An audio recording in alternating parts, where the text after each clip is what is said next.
Castle. This is the first final boss fight video review. My name's John, you'll have heard me on the podcast, and this is Dan of Final Boss Fight fame as well. Yeah. Say hello, Dan. Hello, Dan. Fable 3. I'm imagining some gameplay might go here.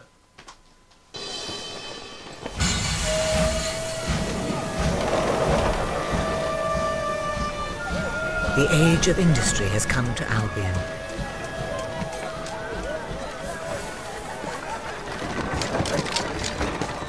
Though some call it the age of oppression.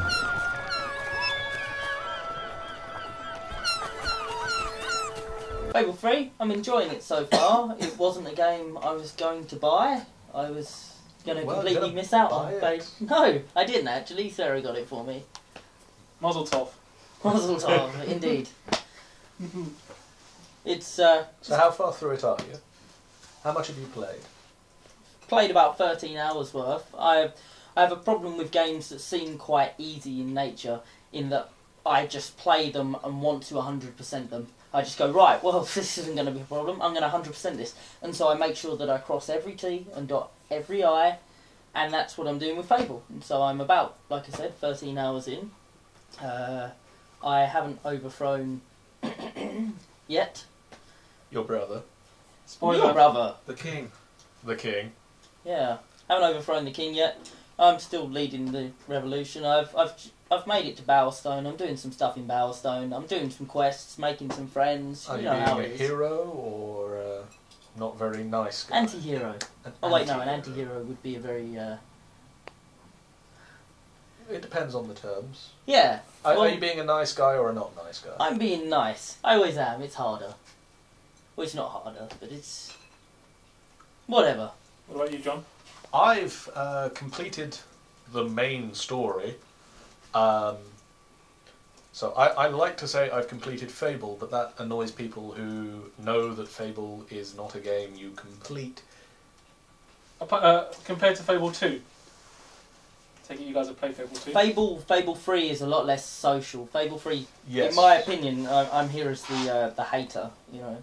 Bad guy. Yeah. Good cop, bad cop. I would say that Fable 3 lost a lot of its social aspects with other members of the world. In Fable 2, you could stand in the middle of the kingdom and Play your loot. And everyone will crowd round and flex your muscles. Indeed. And everybody would crowd round and go, yeah, we love you, you're the hero. She's very good for your ego. Sounds like it don't work for me. In this one, you have to specifically interact with one person to do any emote, and any emote that you do is automatically selected by the game. It offers you a good, a bad, and an ugly. and an ugly. So, in the second game... Just by standing in the middle of town and just doing a couple of emotions, you could very soon have a lot of people falling in love with you. And lots of little funny hearts floating above people's heads as they follow you around. You basically have to go up to a person and press a button down and pull off the emote. But it doesn't matter to that person whether you do... A hug, a dance. It's all you do the good emote or the bad emote. Definitely. And it either negatively affects your standing with them or positively affects your standing with them. John Cleese is your butler. Yes. Which I think is a great... Though he's the not voice actually... acting is amazing. Yeah. I think that you can't be said enough that the voice... They've got a stellar voice list. They've got John Cleese as your butler, clearly with the most lines in the game, I would have Most thought. definitely. He doesn't stop talking. Simon Pegg as well? Simon Pegg is in there, Ben Kingsley's in there, Stephen Fry's in there, Jonathan Ross is in Bernard there. Hill of Titanic Yes. and Lord of the Rings fame is in Who there. did you play in Titanic? The captain. Oh! Yeah, not to be He confused didn't do with... greatly. Captain Birdseye. So on a yay or nay scale, what did you think of Fable 3? Where would you place I'd it? very much say yay. I'm still going to finish the game. I like my complicated RPGs with numbers. This hasn't got them. You don't level up. You don't even say, I want to specialise in sword fighting. But the weapons do level up, and The it's weapons do level entertaining. up. They've got a very cool system for that. Whether it's great or not, the weapons change over time as you level up your prowess in using them. You get hero weapons, and you also get legendary weapons. The legendary weapons, you can have a look at them in the Sanctuary section. Each legendary weapon has 3 specific points that legendary weapon levels up in. Basically, you got the Wolfbane sword, which was better at attacking wolves and Balverines. 3 things that changes about it. It's the easiest one that I've seen thus far to level up. It gets you 1 that's bonus damage when you use it at night. By basically hitting people at night, you then gain a 15% boost to hitting people at night, which, if you get the boost, is clearly something you're doing. Is it called like Ninja?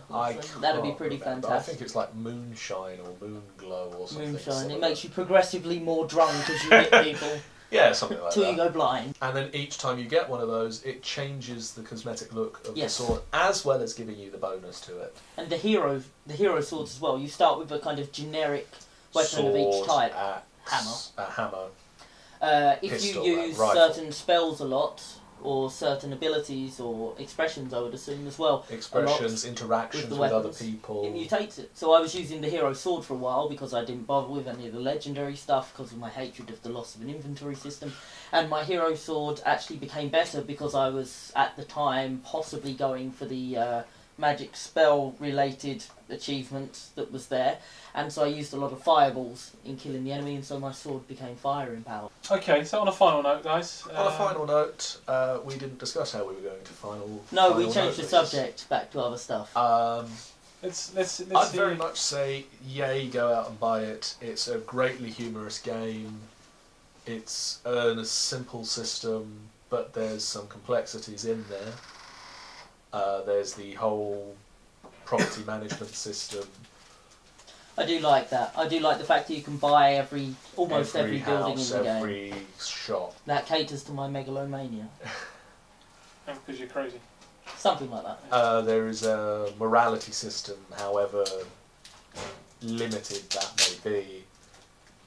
You can have a relationship such with any villager that you see.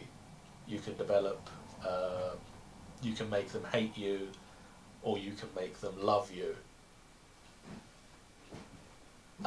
Or you can just be neutral with them. Like Switzerland.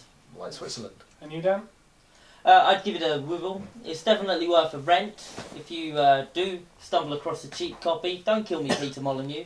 But yeah, if you do stumble across a cheaper copy, it's definitely worth a play. It's one of those games that you're going to talk about in years, you're going to compare games to, and there will inevitably be a Fable 4, 5, 6, 7, 8, 9. I imagine so. Possibly 10, you know.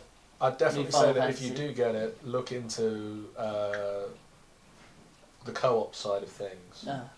It's definitely a good way to go. It extends the game out if you've finished it, because you can play through it with others. You can learn new secrets that you didn't notice the first time through.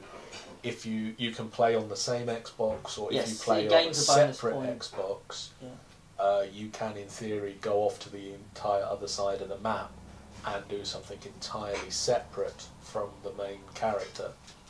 But unlike Fable 2's co-op mode, where you played a henchman, just literally can't even really go off screen. You couldn't go off the other person's screen. In this mode, you bring in your hero from your game, and you continue to advance your character whilst helping the other person. And you earn a wage. And you earn a henchman wage.